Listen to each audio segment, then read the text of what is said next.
ஈத்தமிழ் media நேயர்களுக்கு அன்பு வணக்கம். இன்றைய நேர்காணலில் நம்முடன் இணைந்திருப்பவர் அரசியல் விமர்சகர் நாகநந்தினிமா. வணக்கம்மா. குதிரை பேரம் அடிப்படையில் தான் அதிமுக எம்எல்ஏக்கள் 25 பேர் விலைக்கு வாங்கியிருக்காங்கன்ற மாதிரி சொல்லப்பட்டுச்சு இல்லையா? அந்த வகையில பிரஸ் மீட்ல எல்லாமே ஓப்பனாவே பேசியிருந்தாரு அது ஒரிஜினல். ஆனா அதிமுகவுக்கு அமைச்சரவை பதவி கிடைக்குமான்னு கேட்ட கேள்விக்கு அவர் எந்த ஒரு பதிலும் சொல்ல, யூகத்தின் அடிப்படையில் கேட்கப்படும் கேள்விக்கு பதிலளிக்கப்படாதுன்னு சொல்லிட்டு போயிட்டார். அதை எப்படி பாக்குறீங்க? இப்ப அதிமுக அமைச்சரவை பதவி அவர் சொன்ன பதில் எல்லாம் சரியாதான் இருக்குங்களா? அமைச்சர் ஆதவர்ஜுனா அவர்கள் சொன்ன பதில் எல்லாம் சரியாதான் இருக்கா? இல்ல, எனக்கு ஒரு விஷயம் புரியல. என்னமோ டிவிகேங்கிறது ஒரு தொன்று தொட்டு அந்த பாரம்பரிய கட்சி மாதிரியும், அதிமுக என்னமோ ஒரு 6 மாசத்துக்கு முன்னாடி தொடங்கின கட்சி மாதிரியும் ஒரு தோழமை உணர்வோட தான் அவங்க எங்களோட பங்கேற்றுக்கிறாங்க. இதான் சொன்னாங்களே, ஆதவர்ஜுனா சார் தான் சொன்னாரு, அமைச்சர் அவரு தான் சொன்னாரு, அதிமுக தோழமை உணர்வோட தான் எங்களோட ஆதரவு தரேன்னு சொல்லியிருக்காங்க. அவங்களுக்கு பதவியில எல்லாம் கொஞ்சம் கூட விருப்பமே இல்லைன்னு எதுக்குங்க சொல்லணும்? ஏன் என்ன மக்களுக்கு சேவை பண்ணணும்னு சொல்லி 25 பேர் எம்எல்ஏ உங்க கூட வராங்களா அப்படின்னு பார்த்தா 50 வருஷமா ஆண்ட கட்சி அதிமுக. அப்பெல்லாம் பண்ணாத சேவையா இப்ப உங்களோட வந்து பண்ண போறாங்க. இதெல்லாம் மக்களே கேட்டு சிரிக்க மாட்டாங்களா? இவங்க உங்களுக்கு ஒரு விஷயம் புரியலையா? ஏன்னா அதிமுகவை, அதாவது அங்கிருந்து வந்த அந்த பிரிஞ்சு வந்த 25 எம்எல்ஏக்களையும் அவங்க நழுவு விடக்கூடாது அப்படின்னு சொல்லி அமைச்சர் ஆதவர்ஜுனா முதல் கொண்டு இருக்கக்கூடிய தாவேகா நிர்வாகிகள் எல்லாம் யோசிச்சுட்டு இருக்கிறதாதான் எனக்கு தோணுது. ஏன்னா மேல இருக்க ஒன்றிய அரசு அவங்க கிட்ட கொஞ்சம் சுமூகமா போகணும், ஏதாச்சும் பண்ணணும்னா என்டிஏ கிட்டையும் பிரச்சனை இல்லாம நடந்துக்கணும்னா இந்த 25 எம்எல்ஏக்கள் வேணும் அப்படிங்கிறதுக்காக தான் அது அதாவது ரொம்ப தெளிவாவே சொல்லப்பட்டுச்சு. அது குதிரை பேரம் மட்டும் இல்ல, அது யானை பேரம் அளவுக்கு போயிருக்கு அப்படின்னு சொல்லி கூட தமிழ்நாடு சார் அவரு கூட சொன்னாரு. சோ அப்போ அந்த அளவுக்கு தான் நடந்திருக்கு. அதனால எனக்கு அதுல பெருசா இது இல்ல. ஏன்னா ஆதவர்ஜுனா சார் வந்து பயங்கரமா நிறைய விஷயங்கள்லாம் பேசியிருக்காரு. அதாவது பாத்தீங்கன்னா அதிமுகவும் திமுகவும் சேரணும்னு முடிவு பண்ணுச்சு. ஆனா அது வந்து இது வந்து மக்களினுடைய தீர்ப்பு. என்னங்க எனக்கு புரியல. நீங்க கட்சி ஆரம்பிச்ச புதுசுல அதை தாண்டி பிரச்சாரத்துல போய் காங்கிரஸை பத்தி விமர்சனம் பண்ணி பேசுவீங்க. இன்னைக்கு எங்களை பார்த்து, அதாவது திமுக பார்த்து தீய சக்தின்னு சொல்லுவீங்க. காங்கிரஸ் கட்சிக்காரங்க ஒவ்வொரு இடத்துல நிக்கிற இடத்துல அவ்வளவு கஷ்டப்பட்டு உழைச்சிருப்பான், அந்த அளவுக்கு வேலை செஞ்சு அவங்களுக்காக ஓடி ஓடி ஓட்டு கேட்டு அங்க பொதுமக்கள், திமுக கட்சிக்காரர், காங்கிரஸ் கட்சிக்காரர், அதை சார்ந்திருந்த எல்லா கூட்டணி கட்சிக்காரங்களும் ஓட்டு போட்டு ஜெயிக்க வச்சிருப்பாங்க. அதுவும் திமுகவினுடைய உழைப்பு அதுல முழுக்க முழுக்க இருக்கு. காங்கிரஸ் ஒவ்வொரு எம்எல்ஏக்களும் இன்னைக்கு ஜெயிச்சதுக்கு காரணம். அப்ப நீங்க எப்படி அவங்கள உடனடியா நீங்க எடுத்துக்கிட்டீங்க? அப்போ உங்களுடைய கொள்கை என்ன? தாவேகா கட்சியினுடைய கொள்கை என்ன? இன்னைக்கு வந்து ஆதவர்ஜுனா அவர்கள் அவ்வளவு பேசுறாங்களே, அது எப்படிங்க திமுகவும் அதிமுகவும் சேரும்? இத்தனைக்கும் அதிமுகவினுடைய அந்த கட்சி தொண்டர்கள் வரைக்கும் அவங்க போய் இருக்கிறாராமா. அவங்க எல்லாம் நாங்க தோழமை உணர்வோட தான் பாக்குறோம். அவங்க எல்லாம் வந்து எங்களை வந்து ரொம்ப அரவணைச்சுதான் போறாங்க, எங்களுக்காக ரொம்ப மாண்போட தான் நடந்துக்கிறாங்க. இதெல்லாம் வேணாங்க. உண்மைக்கும் சொல்ல போனா ஒரு அடிமட்டத்தில் இருக்கக்கூடிய அதிமுக தொண்டரை கேட்டீங்கன்னா அவங்க சொல்லுவாங்க, இன்னைக்கும் எம்ஜிஆர் அவர்களும் ஜெயலலிதா அவர்களும் அதை தாண்டி எங்களுடைய கட்சி கொள்கை ரீதியாக நாங்க ஒன்னா இருக்கோம். இதே எம்ஜிஆர் அவர்கள் சொன்னாரே சட்டப்பேரவையில, திமுகவும் அதிமுகவும் எதிரெதிர் துருவத்தில் இருக்கலாம், இருந்தாலும் அது மக்களினுடைய ஒரு நலன் அப்படின்னு வரும்போது அது இருபுறல் துப்பாக்கியா தான் செயல்படும் அப்படின்னு சொல்லி எம்ஜிஆர் அவர்கள் சொன்னாங்க. எங்கேயுமே ஒரு கட்சி தலைவர் இப்படி விட்டு கொடுத்தது இல்லை, விமர்சனம் பண்ணி பேசுனது இல்லை. லைக் எம்ஜிஆர் ஆகட்டும், கலைஞர் ஐயா ஆகட்டும். சோ அப்படி இருக்கிற பட்சத்துல இங்க இன்னொரு விஷயம் நல்லா புரிஞ்சுக்கோங்க. திமுகவும் அதிமுகவும் சண்டை போடுச்சுன்னு வச்சுக்கோங்க, மக்களுக்கு நிறைய நல்லது நடந்தது.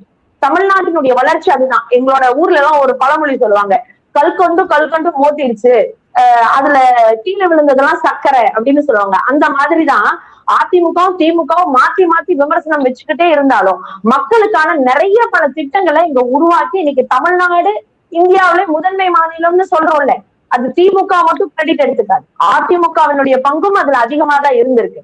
அப்படி இருக்கும்போது இவர் என்னமோ இன்னைக்கு வந்து அமைச்சர் ஆதவர்ஜுனா அவர்கள் வந்துட்டு இது வந்து பெரிய அதிமுக திமுக எப்படி ஒண்ணு சேரணும்னு நினைக்கலாம், இபிஎஸ் அவர்கள் வந்து ஏதோ அமைச்சர் பதவிக்கு ஆசைப்படுறாரு, இல்ல முதலமைச்சர் பதவிக்கு ஆசைப்படுறாருன்னு இவர் பேசுறாரு. இவர் ஆசைப்படலையா? 2021 இவர் எங்க இருந்தாரு? இவருக்கு ஏதோ எம்பி சீட் கொடுக்கல, எம்எல்ஏ சீட் கொடுக்கலன்னு சொல்லிட்டு விசி கேட்டு போனாரு. அங்கேயும் பெருசா எதுவும் பண்ண முடியலன்னு விசிகால இருக்கக்கூடிய எல்லா தொண்டர்களையும் களைச்சு விட்டுட்டு திரும்ப வந்து நடிகர் ஒருத்தர் இருக்கிறாரு, அவரை வச்சு ஆரம்பிச்சா கட்சி ஏதோ தொடங்கிடலான்னு ஒரு விஷயம் பண்ணியிருக்காரு. இவரோட வரலாறு தான் நான் சொல்றேன், எல்லா பக்கமும் சொல்லப்பட்ட விஷயங்கள் தான். அப்படி இருக்கும்போது இவர் இன்னைக்கு எப்படிங்க ஒரு 2 பெரும் கட்சிய அதுவும் அந்த கட்சி தலைவர்களை விமர்சனம் பண்ணக்கூடிய அளவுக்கு அமைச்சராகவே இருந்தாலும், அமைச்சரானனால எல்லாம் பெரிய இடம்ல இல்லைங்க, அமைச்சரே ஆனாலும் என்ன விமர்சனம் பண்றோன்ற ஒரு நிலைப்பாடு இருக்கணும்ல. அதை தாண்டி அவர் ஒரு விஷயம் சொன்னாரு, ஆதவர்ஜுனா அவர்கள் என்ன சொன்னாரு அப்படின்னு பாத்தீங்கன்னா, இந்த தீய வாரிசு அரசியலா அப்படின்னு ஏதோ சொன்னாரு, குடும்ப அரசியலா, அதை தடுத்து. சரி, இன்னைக்கு உங்களுடைய மாமியார் அவர்கள் வந்திருக்கிறாங்க, லீமா ரோஸ் மார்டின் அவர்கள் வந்திருக்கிறாங்க. இப்போ இவங்கள உங்களோட அந்த 25 எம்எல்ஏக்கள் இருக்காங்கல்ல மேடம், அந்த அதிமுகல இருந்து வந்து 25 எம்எல்ஏக்கள் இவங்களும் ஒருத்தங்க இருக்காங்க. அப்போ இவங்க இது என்ன மாதிரியான அரசியல், இது என்ன மாதிரியான வாரிசு? ஏதோ வந்து திமுக வந்து இத்தனை அமௌண்ட் கொடுத்து ஒவ்வொரு இடத்துலயும் ஜெயிச்சுச்சு, இவ்வளவு காசு கொடுத்து ஜெயிச்சுச்சுன்னு பேசுறாங்களே, லால்குடியில போய் கேளுங்க, அவங்க என்ன சொல்றாங்கன்னு பாக்கலாம், எப்படி ஜெயிச்சாங்கன்னு பாக்கலாம். எல்லாத்தையும் பேசிடணும்ல. நான் என்ன கேக்குறேன், மக்கள் ரொம்ப தெளிவா ஆகணும். இவங்க எதையோ ஒண்ண நமக்குள்ள திணிக்க பாக்குறாங்க. இன்னைக்கு ஒண்ணும் இல்லைங்க மேடம், எனக்கெல்லாம் உண்மையா வருத்தமா இருக்கு. என்ன சொல்றதுன்னே தெரியல. கஷ்டப்பட்டு ஒன்றிய அரசோட போராடி கிட்டத்தட்ட 15,703,000,000 ரூபாய் செலவுல ஒரு விமானம் உற்பத்தி பண்ணக்கூடிய ஒரு தொழிற்சாலை ஒசூருக்கு வர இருந்தத இன்னைக்கு அது அப்படியே ஆந்திராவுக்கு போயிடுச்சு. இன்னைக்கு எத்தனை பேர் இளைஞர்களுடைய வேலை வாய்ப்பு தடுக்கப்பட்டிருக்கு. இதுக்கு தாவேகா கிட்ட இருந்து என்ன பதில்? இது வரைக்கும் அந்த சைட்ல இருந்து ஏதாவது அறிக்கை வந்திருக்கா? ஏதாச்சும் பேசிருக்காங்களா? என்னங்க இதெல்லாம் விளையாட்டு காரியமா? அதை தாண்டி ராயல் என்ஃபீல்ட் அதோட ஹெட் குவார்டர்ஸே தமிழ்நாட்டுல தாங்க இருக்கு. இன்னைக்கு அதனுடைய 2 பிரான்ச் பக்கம் தமிழ்நாட்டுலதான் இயங்கிட்டு இருக்கு அதனுடைய இது. இன்னைக்கு அதோட 3வது ஒரு பிரான்ச் வந்து அப்போ இங்க ஆந்திராவுக்கு கொண்டு போயிட்டாங்களே, இது எப்படி நடந்துச்சு? இதனால 15,000 இளைஞர்களுக்கு வேலை வாய்ப்பு போயிடுச்சு. இல்ல, எல்லாத்தையும் நம்ம சிந்தனை பண்ணணும். ஒண்ணு யோசிச்சுக்கோங்க, மக்கள் மட்டும்தான் வாய்ப்பு கொடுக்கணும், சேஞ்சஸ் பண்ணணும்னு நினைப்பாங்க. கம்பெனிக்காரங்க, இங்க ப்ராஜெக்ட் இன்வெஸ்ட் பண்றவங்க எல்லாம் இங்க எப்படி இங்க அரசியல் நடக்கும், இவங்க எல்லாம் என்ன செயல் திட்டத்தை கொண்டு வர போறாங்க, நம்ம ஏன் இங்க இந்த ப்ராஜெக்ட போடணும், நம்ம வேற பக்கம் போய் போட்டுக்கலாம்னு கூட நினைச்சு போலாம் இல்லையா? நம்ம எல்லாருமே அதுதானே யோசிப்போம். எக்ஸ்பீரியன்ஸ் இருக்கணும், அதை தாண்டி அதையெல்லாம் கரெக்டா மெயின்டைன் பண்ற அளவுக்கு அங்க அத்தாரிட்டிஸ் இருக்கணும். அந்த இடத்துல தானே ஒரு ப்ராஜெக்ட் சக்சஸ்ஃபுல்லா வரும்னு ஒரு கம்பெனிக்காரங்க நினைக்கிறதுல தப்பு இல்லையே. அப்போ இந்த மாதிரிதான் இங்க நடந்துட்டு இருக்கா? இதற்கான விளக்கம் தாவேக்கா எங்காச்சும் ஒரு பக்கம் சொல்லியிருக்கா? ஒரு நிமிஷம் யோசிச்சு பாருங்க.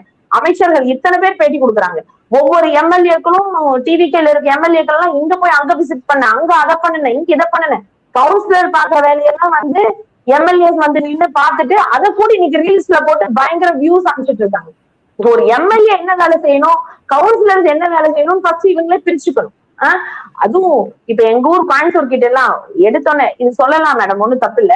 அதாவது பாத்தீங்கன்னா பயங்கரமா பேசிட்டு இருந்தாங்க, ஐயோ கோயம்புத்தூர்ல இது சரியில்லை, அது சரியில்லை, அப்படி நடந்துச்சு, இப்படி நடந்துச்சு. இப்போ இருக்கூர் அந்த ஏரியா கிட்ட பாத்தீங்கன்னா இன்னைக்கு ஒரு 13 வயசு பையனை ஒரு 5 நாளைக்கு முன்னாடி பாட்டிலால இன்னொரு குழந்தைங்க அடிச்சு கொண்டு அந்த அந்த அந்த சடலத்தை தலைமுறை வச்சிருக்காங்க. 13 வயசு குழந்தைங்க, அவங்க அம்மா அப்பா ஏதோ விளையாடுறதுக்கு போயிருக்காங்கன்னு நினைச்சாங்க. அப்ப இதுக்கான நடவடிக்கை ஒண்ணு எடுத்துட்டாங்களா?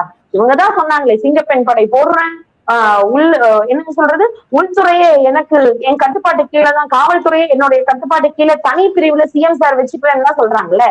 இதுக்கெல்லாம் எங்க என்ன ஆக்ஷன் எடுத்தாங்க? எப்படி அவங்களை எல்லாம் நீ சரி பண்றது? இதுல நிறைய பேர் கேட்கறாங்க மேடம் சோசியல் மீடியால, எனக்கு இதெல்லாம் தான் புரியவே மாட்டேங்குது. இவ்வளவு நாள் அழுக்கு குடிச்சு எல்லாரும் பிரச்சனையில இருந்துச்சான் தமிழ்நாடு. திடீர்னு 10 நாள்ல வந்து விஜய் அவர்கள் எப்படி மாத்திர முடியும்? இதெல்லாம் எங்க போய் சொல்றது? நம்மளே கேவலப்படுத்திட்டு இருக்கோம். இங்க தமிழ்நாடு வந்து அவ்வளவு மோசமா எல்லாம் இல்ல. இங்க என்ன இருக்கிறவங்க எல்லாம் என்ன கட்டி எடுத்துட்டா சுத்திட்டு இருந்தாங்க, அப்படி எல்லாம் ஒண்ணும் நடக்கல. இவங்க பிரச்சார யுக்தி பாத்தீங்களா, டிவிக்கே ஒரு மாய பிரச்சாரத்தை வந்து இங்க உருவாக்குனாங்க. பெண்களுக்கு பாதுகாப்பு இல்ல, இங்க சட்ட ஒழுங்கு சரியில்லை, இங்க ஊழல் நடக்குது. அப்படி ஊழல் நடக்குதுன்னு நீங்க சொன்னீங்க அப்படின்னா 25 எம்எல்ஏக்கள் அதிமுக வந்தவங்கள நீங்க உள்ளேயே சேர்த்திருக்க கூடாது. எதுக்கு சேர்த்துனீங்க? எப்படி சேர்க்கலாம்? அமைச்சரவை பதவியில ஆதவர்ஜுனா அவர்களுக்கு எப்படி பதவி கொடுக்கலாம்? யோசிச்சு பாருங்க. அப்ப அவங்க ஃபேமிலியே வந்து எப்படி இருக்குன்னு எல்லாத்துக்குமே தெரியும். டோட்டல் தமிழ்நாட்டுக்கு, டோட்டல் இந்தியாவுக்கே தெரியும். அப்படி இருக்கும்போது அப்புறம் எப்படி அது வரலாம்? அவங்களோட மாமியார் அவர்களே இன்னைக்கு உள்ள சேர்த்தி இருக்கிறாங்க. இது எப்படி நடந்துச்சு? அப்ப இவங்க எல்லாம் என்ன லிஸ்ட்ல வராங்க? இல்ல அதுதான் எதிர்கட்சி தரப்புல இருந்து சொல்லப்படுதும் இதுதான். நீங்க ஆக்ஷன் எடுப்பீங்க, பெருமளவுல எதுவும் பண்ற மாதிரி தெரியல. சோ மக்களும் ஏன்டா உங்களுக்கு ஓட்டு செலுத்தணுங்கிற அளவுக்கு நீங்க ஃபீல் பண்ண வச்சிருவீங்க. இன்னும் இந்த தாவேக்கா ஆட்சிங்கிறது ஒரு 6 மாதத்துக்கு தாக்கு பிடிக்கிறது கஷ்டம் அப்படிங்கிற மாதிரி இல்ல சொல்லப்படுது. மேடம், நான் ஒன்னே ஒண்ணு சொல்லிட்டேங்களா, இந்த அண்டர் எஸ்டிமேஷன் நம்ம பண்ணல.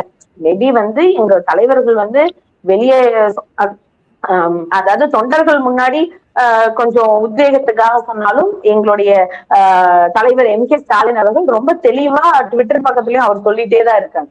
நீங்க நல்ல முறையில ஆட்சி நடத்துங்க, மக்களுக்கான ஆட்சியை நடத்துங்க, நாங்க எந்த விதத்திலும் இடையூறு செய்யவே மாட்டோம்னு 2 நாளைக்கு முன்னாடி கூட அவர் போஸ்ட் போட்டிருந்தாரு. அதை நாங்க பார்த்தோம். பட் ஒரு எதிர்கட்சியா எழுப்ப வேண்டிய குரலை நாங்க எழுப்பிதான் தீருவோம், அதை நாங்க சொல்லிதான் தீருவோம். இப்போ ஒரு 2 வயசு குழந்தை அந்த மாதிரியான பாலியல் வன்புணர்வு நடந்துச்சுன்னா அந்த ஒரு கேஸ வச்சு மிகப்பெரிய பிரச்சாரத்தை பண்ண ஏங்க எனக்கெல்லாம் மனசு பதறுதுங்க. நேற்று காலையில ஒரு காது கேட்காத வாய் பேச முடியாத பெண் தூத்துக்குடியில இவ்வளவு பெரிய பிரச்சனை நடந்துருச்சு. அந்த பெண்ணுக்கு அவ்வளவு பெரிய பாலியல் வன்புணர்வு நடந்திருக்கு. அதுவும் மாற்றுத்திறனாளி பெண்ணு, அவங்களுக்கு அது நடந்திருக்கு. அப்போ இந்த சிங்கப்பெண் காவல் படை எங்க போச்சு இல்லையா? அதை தாண்டி அந்த உறவினர்கள் நின்று போராட்டம் பண்ணதுக்கு அப்புறம் தான் நீங்க குற்றவாளியை பிடிக்கணுமா? உடனே நீங்க பிடிச்சு அரெஸ்ட் பண்ணி போட வேண்டியதானே? ஆனா இதெல்லாம் பிராக்டிக்கல்ல நடக்குமான்னு பாருங்க. தப்பு பண்ணவங்க எங்க இருக்காங்கன்னு தெரியல, அதை போய் தேடணும், போலீஸ் இன்வெஸ்டிகேஷன் பண்ணணும், அதுக்கு மேல FIR போடணும், CSR எடுக்கணும், அதுக்கு மேல அபிடவிட் ஃபைல் பண்ணணும். இந்த மாதிரி நிறைய ப்ராசஸ் இருக்கு. பட் இதெல்லாம் திமுக கவர்மெண்ட் சொல்லும்போது நீங்க நம்புனீங்களா? நாங்களும் இன்னைக்கு எடுத்து பாருங்க. நான் இன்னைக்கு ரொம்ப ஓபன் ஸ்டேட்மெண்டா சொல்றேன். சட்டப்பேரவையில இருந்த பாலியல் வழக்குகள்லாம் 5 வருஷம் இருக்கிற வழக்கெல்லாம் 10 வருஷமா, அதாவது 5 வருஷம் இருந்த பனிஷ்மெண்ட்ஸ் எல்லாம் 10 வருஷமாகும். அதாவது ஒரு என்ன சொல்றது 14 வருஷம் அந்த மாதிரி ஆயுள் தண்டனை அப்படிங்கறதுலாம் இந்த மாதிரி ஒரு பிரச்சனை நடந்தா, இந்த மாதிரி பாலியல் வன்புணர்வு எல்லாம் இருந்தா அது மரண தண்டனை வரைக்கும் எல்லாத்தையும் எக்ஸ்டெண்ட் பண்ணவர் முன்னாள் முதலமைச்சர் M.K. ஸ்டாலின் அவர்கள். இன்னைக்கும் சட்டப்பேரவையில் அதுக்கான குறிப்பு இருக்கு. அப்ப இதெல்லாம் நீங்க வெளிப்படையா சொல்லாம எவ்வளவு நாள் தான் இதை கத்துறீங்க? ஆனா எனக்கு இது உண்மைக்குமே மக்கள் எப்படி சிந்திக்காம இருக்காங்களான்னு தெரியல, மனசு வலிக்குது. இந்த விஷயத்தையெல்லாம் மறைச்சிட்டு இன்னைக்கு கூடி பாருங்க, CM சார் காலையில 10 மணிக்கு எல்லாம் போய் செக்ரட்டேரியட்ல உட்காந்துட்டாரு. மத்தியானம் சாப்பாடு எடுத்துட்டு போனாரு.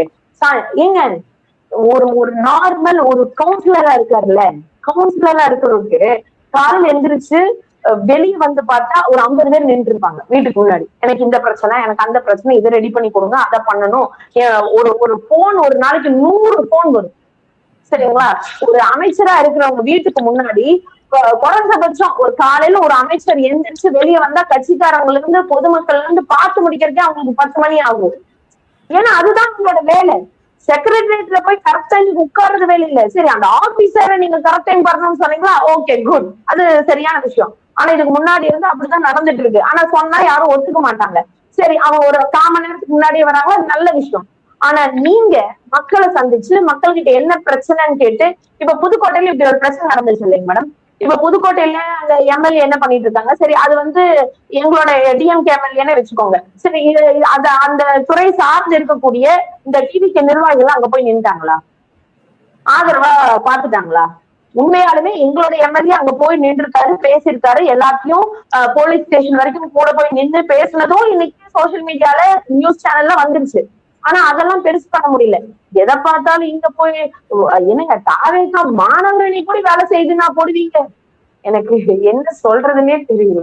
ஆனா ஒண்ணு மட்டும் புரியுது மேடம், ஆதவ அர்ஜுனா சார் பேசினார் இல்லையா, அதிமுக தொண்டர்களை எல்லாம் நாங்க எடுத்துக்குவோம், நாங்க அரவணைச்சுக்குவோம். இது சொன்னதுக்கு காரணம் என்ன தெரியுங்களா? கட்சியில கட்டமைப்பே இல்லை. நீங்க கடைசி வரைக்கும் அடிமட்டத்து வரைக்கும் ஆள் கிடையாது.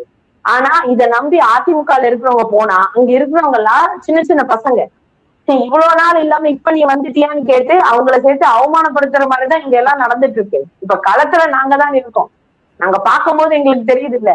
அப்போ இதெல்லாம் எங்க போய் முடியும் என்னன்னு எனக்கு தெரியல. ஆனா ஒண்ணு மட்டும் தெரியுது, வி ஆர் வாட்சிங் அப்படிங்கிற மாதிரிதான்.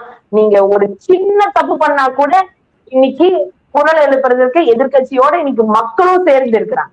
இது ரொம்ப அப்ரப்டா தெரியுது மேடம். அதான் இன்னைக்கு அந்த டெண்டர் விஷயமே பார்த்தா அவங்க எல்லாத்துக்குமே புரியும்.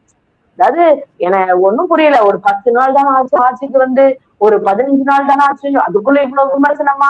ஒரு 3 மாசம் கழிச்சு சொல்லாமே 6 மாசம்? அது எப்படிங்க? அப்ப 6 மணி நேரத்துல ஒரு டெண்டர் ஓகே இருக்கு? அதை நம்ம கேட்கிறோம்ல, அதுக்கு பதில் இருக்கா? கேட்டா சஸ்பெண்ட் பண்ணிடுவாங்களாம். எப்படி ஓகே ஆச்சுன்ற அந்த வரமுறையை சொல்லுங்கன்னா அதுக்கு எந்த பதிலும் இல்லை. அப்ப இதெல்லாம் மக்கள் தான் பார்த்து சிந்தனை பண்ணணும்னு நினைக்கிறேன். Okay ma'am. நிச்சயமாக மேம். நெறைய தகவல் என் நேயர்களுக்கு ஷேர் பண்ணியிருக்கீங்க. மிக்க நன்றி மேம். கண்டிப்பா தொடர்ந்து பேசுவோம். ரொம்ப நன்றி.